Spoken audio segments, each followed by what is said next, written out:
Hello বন্ধুরা, তোমাদের সবাইকে স্বাগতম। আজকে আমি আরেকটি ভিডিও নিয়ে নতুন চ্যাপ্টার পর্ব নিয়ে এসেছি তোমাদের সামনে। তো থাম্বনেল দেখে বুঝতে পেরেছো, আমি আজকে নৌকা ও স্রোতের অঙ্ক নিয়ে এসেছি সুবিরদার স্যারের চ্যাপ্টার ওয়াইজ। তো চ্যানেলে যদি নতুন হও তাহলে চ্যানেলটিকে সাবস্ক্রাইব করে বেল আইকনটি ক্লিক করে রাখবে নিত্য নতুন ভিডিও সবার আগে পাওয়ার জন্য। চলো দেরি না করে শুরু করা যাক আজকের প্রথম অঙ্ক। তো প্রথম অঙ্ক করার আগে আমরা কিছু জিনিস শিখব যেগুলি আমাদের অঙ্ক করার সময় কাজে লাগবে। তো ব্যাপারটা কি হলো যে বোট, নৌকা ও স্রোত, এখানে মেনলি কাজ হচ্ছে নৌকা ও স্রোতের।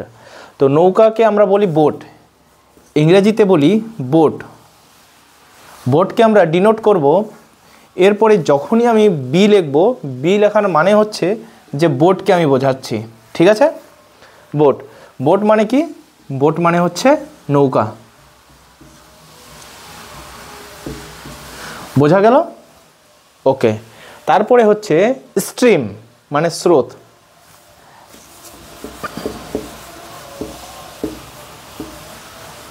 স্ট্রিমকে আমি ডিনোট করব এস দিয়ে। মানে কি? মানে হচ্ছে স্রোত। ঠিক আছে? এবার এখানে কিছু বোঝার জিনিস আছে। নদীর যে স্রোত, স্রোত কি কোনো একটা নির্দিষ্ট দিকে নির্দিষ্ট স্রোতে চলে, তাই তো? তো মনে করো যে এখানে একটি নদীর স্রোত, এটি একটি নদী। ঠিক আছে? আমি ধীরে ধীরে বোঝানোর চেষ্টা করছি। এটা একটা নদী, যেটা নদীটার স্রোত আমাদের এই দিক বরাবর যাচ্ছে। ঠিক আছে? এইদিকে যাচ্ছে। তো নদীর স্রোতের বেগ এদিকে, ডান দিকে। ধরলাম যে একটি নৌকা আছে, ধরলাম একটি নৌকা। এই নৌকাটিও কি করছে? নৌকাটি যাচ্ছে স্রোতের দিকে, মানে স্রোতটা যেদিকে যাচ্ছে নৌকাটাও সেই দিকেই যাচ্ছে। ধরলাম নৌকাটা এই দিকেই যাচ্ছে, স্রোতের দিকেই যাচ্ছে। তাহলে কি হবে? ধরলাম যে আমি এখানে স্রোতের বেগ ধরলাম যে 2 কিলোমিটার প্রতি ঘন্টা। ঠিক আছে? এবং নৌকাটি, আচ্ছা তার আগে আমি একটা জিনিস বলি যে দুজনে যদি একই দিকে যায় তাহলে কি হবে? স্পিডটা বেশি হবে না কম হবে? তোমরা যদি সময় দূরত্বের অঙ্কের ক্লাস করে থাকো তাহলে তোমরা বলবে যে না, একই দিকে যেহেতু যাচ্ছে তাহলে কম হবে। কিন্তু এখানে নয়। এখানে কি হয়েছে যে এই দুটো জিনিস, স্রোতের উপরে নৌকা রয়েছে নদীর উপরেই, কারণ দুজনই একই দিকে যাচ্ছে, তাই এদের গতিবেগটা যোগ হবে। আচ্ছা, বোঝানোর জন্য আমি আরেকটা প্রসেস ইউজ করি। যে ধরলাম একটি মাপদণ্ড রয়েছে, ঠিক? একটি দাঁড়িপাল্লা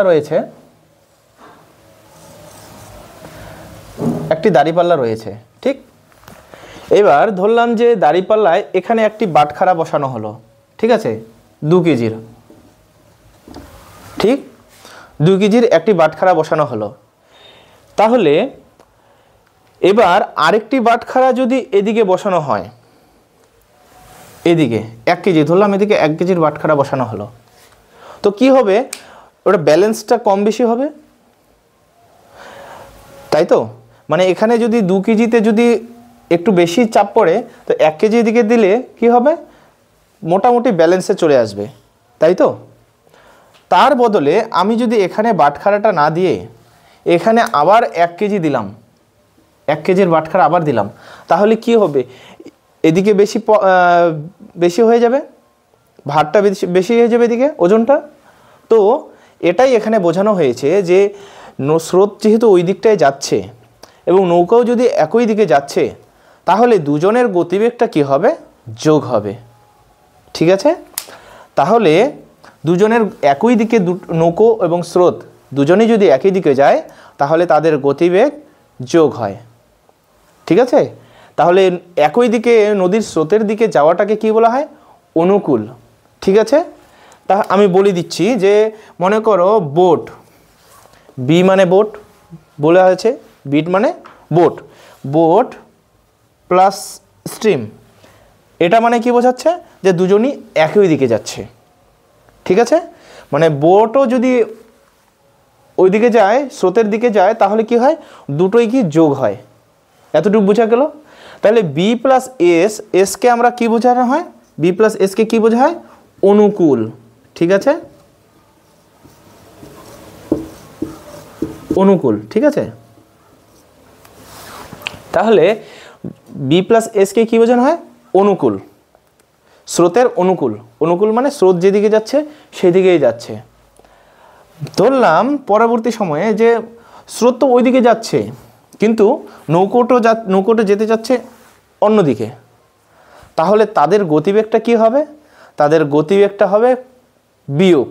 কেন, মনে করো স্রোতের বেগ এদিকে 2 কিলোমিটার প্রতি ঘন্টা, নৌকাটি অন্য দিক থেকে আসছে 5 কিলোমিটার প্রতি ঘন্টা বেগে।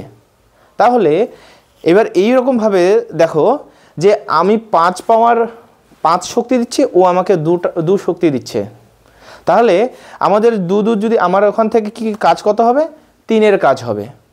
ঠিক আছে, 3 কিলোমিটারের কাজ হবে, কারণ 2 কিলোমিটার তো আমাকে ধাক্কাই দিয়ে দিচ্ছে। তাহলে আমি যে স্পিডে চলবো সেই স্পিডটা হবে 3 কিলোমিটার প্রতি ঘন্টা।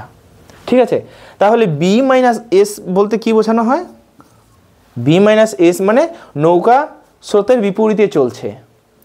এবার স্রোতের বিপরীতে চলাকে বলা হয় কি, প্রতিকূল। প্রতিকূল। ঠিক আছে, স্রোতের বিপরীতে চলাকে বলা হয় প্রতিকূল। ঠিক আছে, ওকে ওকে, তারপরে আমরা পরে একটু বুঝবো।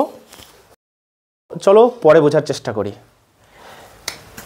ধরলাম যে এখানে একটা বিন্দু, এ বিন্দু, এখানে রয়েছে বি বিন্দু। ঠিক আছে, নদীর স্রোতের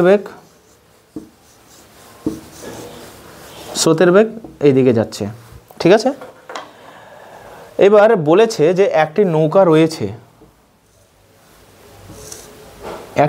রয়েছে, নৌকাটি এ বিন্দু থেকে বি বিন্দু গেল। ঠিক আছে, মনে করো এটা ডিস্টেন্স, একটা ডিস্টেন্স আছে লং, ডিস্টেন্সটা কত আমি যাচ্ছি না বলতে, তো এটা শুনবো যে এ বিন্দু থেকে বি বিন্দু যে ডিস্টেন্সটা গেল, এটা বের করার নিয়মটা কি। ঠিক আছে, নিয়ম কি, সময়ে, এ বি থেকে বি বিন্দু যাওয়ার সময় বের করার সূত্র কি। আমরা প্রথমে শিখলাম হচ্ছে গতিবেগটা কি হয়। অনুকূলে যদি যায়, এখানে দেওয়া আছে যে স্রোতটা ওইদিকে যাচ্ছে এবং নৌকাটাও যাচ্ছে স্রোতের দিকে, এ থেকে বি বিন্দু যাচ্ছে। তবে এ থেকে বি বিন্দু তো একটা নির্দিষ্ট ডিস্টেন্স রয়েছে, তাই না। তো দূরত্বটা বের করার ফর্মুলা কি আমরা শিখেছি, সময় ও দূরত্বে আমরা শিখেছি ডিস্টেন্স দেওয়া থাকে এবং যদি গতিবেগ দেওয়া থাকে, তাহলে সময় যদি বের করতে বলে, সময় বের করার সূত্র কি, ডিস্টেন্স বাই স্পিড। ওকে, তাহলে এ থেকে বি পর্যন্ত যখন যায়, তাহলে এ থেকে বি পর্যন্ত যাওয়ার সময়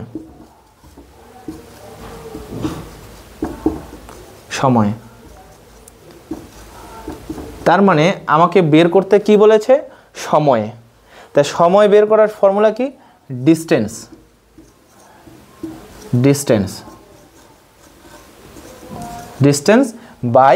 বাই কি, স্পিড কি আছে, বোর্ডের একটা নির্দিষ্ট স্পিড রয়েছে, যেহেতু বোর্ডটা স্রোতের দিকে যাচ্ছে, তাহলে বোর্ডটা যেহেতু স্রোতের দিকে যাচ্ছে, তাহলে বোর্ড আর স্রোতের গতিবেগটা কি হবে, যোগ হবে। তাহলে বি প্লাস এস, বোঝা গেল। তাহলে এ থেকে বি পর্যন্ত যাওয়ার সময়, এই সময়টা বের করার সূত্র কি হলো, distance by boat plus stream, মানে নৌকা প্লাস স্রোত, এই দুটোর গতিবেগ। এবার কি হচ্ছে, বি থেকে এ পর্যন্ত